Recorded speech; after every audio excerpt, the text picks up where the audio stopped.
Okay guys, first things first, before I get into the actual guided notes for what you need to be filling out, up on the projecting right now is the assignment from yesterday. I'm giving you some of the answers on here so you can kind of check it. So pause the video, do whatever you need to do, but go check those 6 problems so you can make sure you're doing it right before we try and move on and do additional things with it.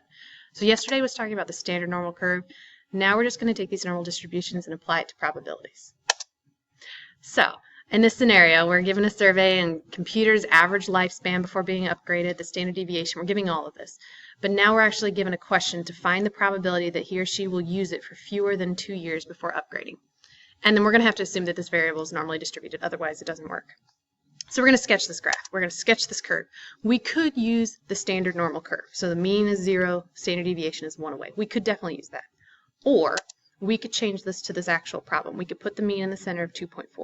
We can add a standard deviation and subtract a standard deviation from one side. We could do it again to get 2 standard deviations away. We could do it again to get 3 standard deviations away. Looking at this one makes it a lot easier because then we don't have to change into z-scores. We could just use the problem's values that it's giving us. So this is a sketch of my graph for not a standard normal distribution, but just this particular normal distribution. So we're going to use it to find the area.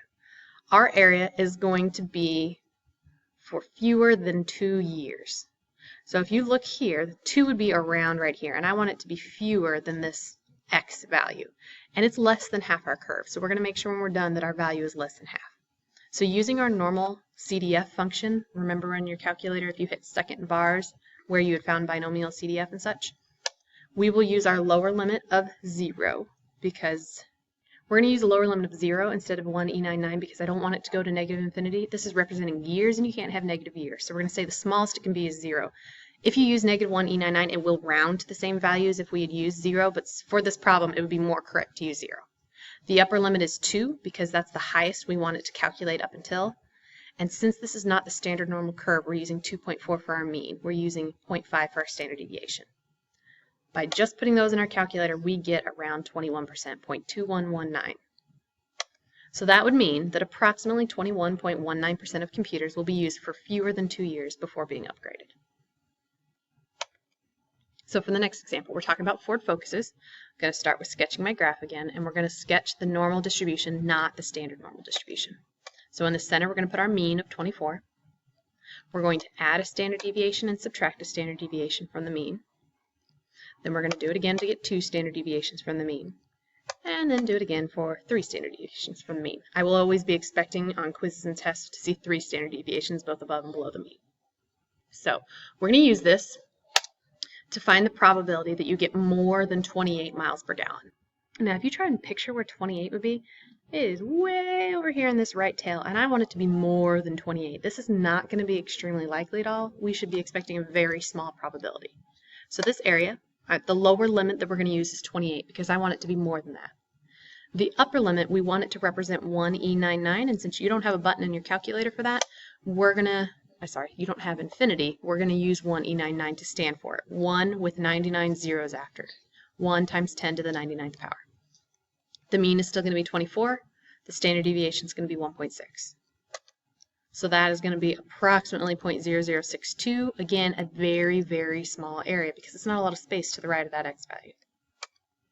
So that would mean only 0.62% chance based on this data that a Ford Focus is getting more than 28 miles per gallon. Not likely to happen at all. So then some more examples for this. Part A, we're going to find the probability that a shopper is in the store between these 2 x values. You could change them to z-scores, or you could just use those as your lower and your upper limits. And since they're not z-scores, you use the actual mean for this scenario, 45 minutes. Use the standard deviation of 12. Don't use 0 and 1 when you're not using z-scores. This tells me 0.7333 for my probability of that happening. So if we're saying 73% of shoppers are in for that length of time, if I know there are 200 shoppers entering the store, I would want to basically say, what is 73% of that? What is 73% of those 200 people? So if you take your 200 times the 73%, you're going to get approximately 147 shoppers in for that length of time. So then if I want the probability that a shopper is in the store for more than 41 minutes, then I want to use 41 for my lower limit. I want to use basically infinity. Somebody could be technically in there forever. So I'm going to use a very large number, 1e99, 45, and 12.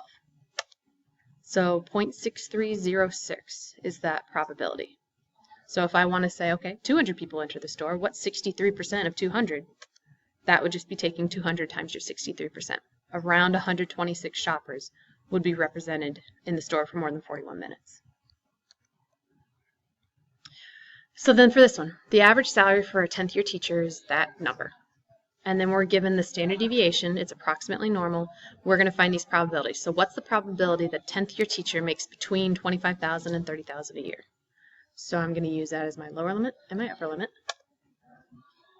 And then we're using the actual mean and the actual standard deviation. Again, if you want to change it to z-scores, it's not wrong. The only reason I would avoid changing to z-scores every time is because every time you find a z-score, you're more than likely rounding your number. And every time you round, you're losing some of your accuracy. So use the actual values when you can. So we're going to get around 3%. If I want less than 37,000, well, I'm wanting to go to the left. Since I can't have negative salaries, we're going to say that our lower limit is 0. The upper limit is 37,000. Again, with that same mean and standard deviation. When I put that in my calculator, I got 0.2846. Hopefully you're putting these in your calculator every time you check them too. I'm sure you are. So if there are 300,150 10th year teachers in the state, how many do you expect to make more than $45,000?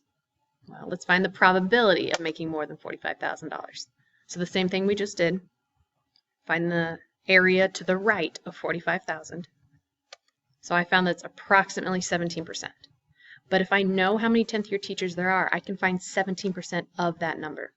So I'm going to take my probability and multiply it by the 300,150, and I'm getting about 51,000 teachers. So approximately 51,002 teachers would be expected to make more than $45,000 given this data.